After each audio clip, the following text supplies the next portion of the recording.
Il est 7h45. Dans quelques instants, notre ami Guy Carlier sera avec nous. Mais en attendant, Sud Radio vous explique la Poste qui annonce le lancement d'un timbre numérique. Une première. Et pour en parler, Johnny Perret est avec nous, facteur de Mérignac, secrétaire départemental de Gironde, de la CGT FAPT. Bonjour Johnny Perret.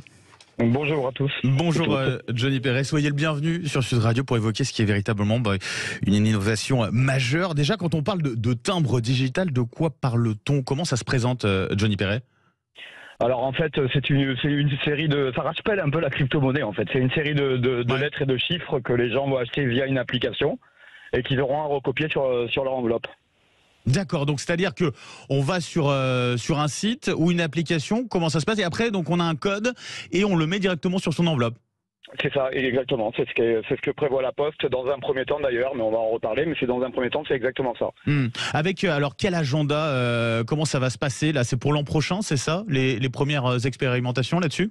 C'est ça, c'est pour l'an prochain et c'est d'ailleurs pas les seuls, ça sera pas que des expérimentations, hein, ça va être une révolution culturelle dans l'envoi du courrier puisque les délais vont être rallongés pour le même coût et donc en fait sous couvert de modernisation du produit, en fait c'est un souci de rentabilité. Délai rallongé, c'est-à-dire? C'est-à-dire que parce qu'on aurait plutôt tendance à penser l'inverse, c'est-à-dire que en gros c'est plus facile, plus rapide d'obtenir son code et de le mettre éventuellement sur l'enveloppe que d'aller potentiellement faire la queue à la poste ou à son bureau de tabac pour avoir son timbre. Et puis après, alors je sais pas comment ça se passe, mais si c'est des machines qui lisent ce code, ça peut aller très vite, non? Et oui, mais en fait, si vous voulez, justement, l'usager va consommer plus vite, mais par contre, l'acheminement va être beaucoup plus long. La Poste prévoit, ça sera annoncé cet été, la Poste prévoit des acheminements à partir de 3 jours au lieu de 24 et 48 heures maintenant. Quand vous le voudrez en plus rapidement, vous paierez beaucoup plus cher. En fait, si vous voulez, nous, on s'oppose pas à la technologie et on pense même que d'ailleurs un service public postal moderne, ça va pas à l'encontre de la proximité. Le problème que pose ce nouveau produit, à notre sens, c'est que la Poste, qui est grassement financée par l'État à hauteur de 500 millions d'euros, en plus de ses demi-heures de bénéfices, parce qu'il y a une fracture numérique et que l'État demande à la Poste de répondre à cette fracture numérique, la Poste, en plus de fermer ses bureaux de poste, propose à ce que les gens passent par des applications pour avoir accès à ces produits. Or, il y a toute une génération qui a un problème avec ce type d'outils. Il y a les bureaux de poste qui ferment. C'est l'occasion de le dire, il y a 13 millions de personnes en France qui sont en difficulté, considérées comme en difficulté avec le numérique. C'est vrai que c'est énorme, quoi.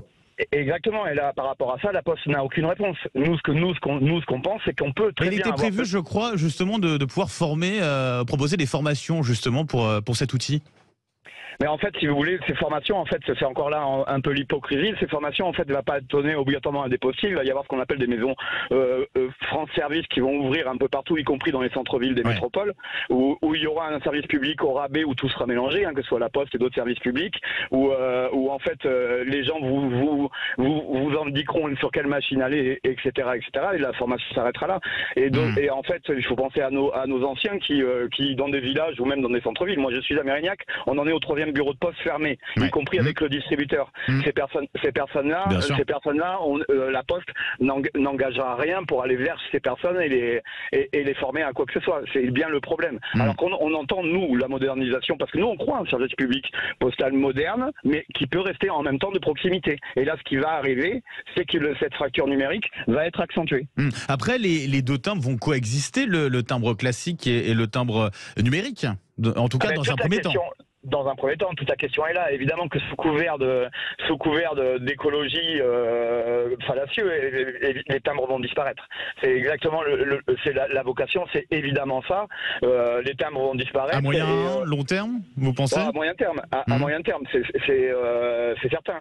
Après, les timbres vont disparaître déjà parce que vous verrez cet été, et quand vous l'entendrez, on vous repensera notre conversation. Vous verrez cet été qu'il y a toute une gamme courrier avec des QR codes qui va sortir et c'est évidemment la disparition des timbres. Et l'hypocrisie, encore une fois, par rapport à l'écologie, c'est que en effet, dans les centres-villes, nous on distribue sur des voitures électriques, il y aura plus de timbres, etc., mais on multiplie par 10 les camions pour amener les colis Amazon. C'était important de vous entendre justement sur ce point-là et le message d'alerte en tout cas est passé ce matin. Merci beaucoup Johnny Perret, donc facteur à Mérignac et secrétaire départemental en Gironde de la CGT FAPT. Merci d'avoir été avec nous ce matin sur Sud Radio.